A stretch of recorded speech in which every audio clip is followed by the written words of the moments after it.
But we do have a Shropshire Suicide Prevention Action Group, and we've just been looking at refreshing the action plan currently.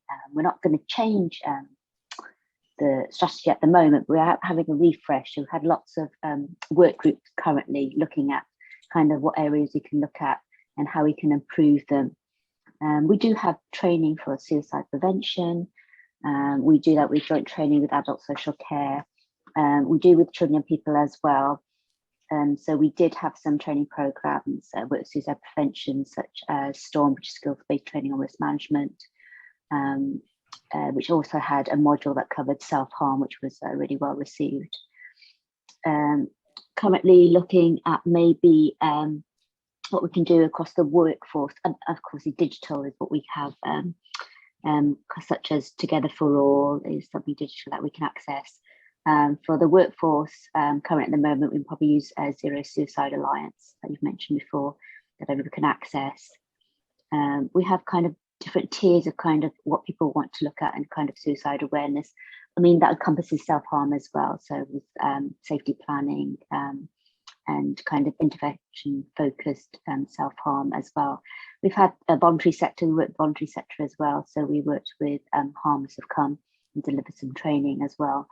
And we work closely with Samaritans that are working within the community, talking about difficult conversations. So we worked with hairdressers and currently, and we're looking at expanding to hospitality as well.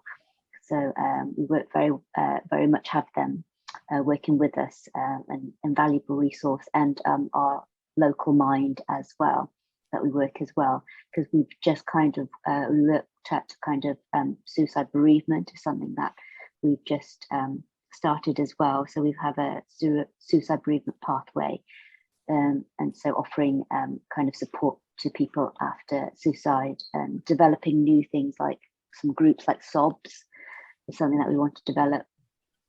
We've also just literally got some funding for some postvention for the NHSE.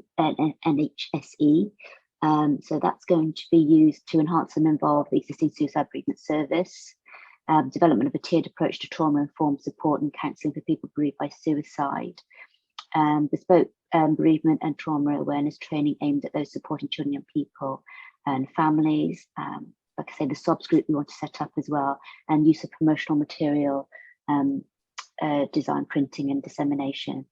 So we don't really specifically have a self-harm lead. So I think it's wanted to come to today's meeting to really just kind of have an idea of gauging of kind of what other areas are doing and how we can go forward, and kind of linking with kind of what we're kind of doing at the moment with very limited funds, obviously, and seeing how we can work, like you say, with the third sector and existing providers and services that we have, together.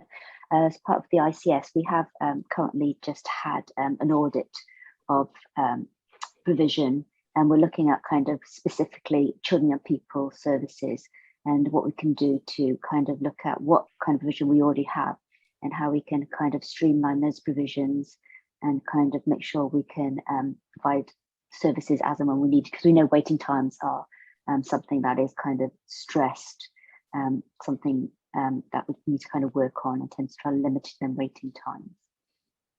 So I'm sorry, it's not. Oh, something we do use in terms of evidence. We've got we've just started real-time surveillance as looking at evidence, and we are looking at the fingertips as well to look at local evidence in terms of supporting what we're using in terms of our plans and provision going forwards.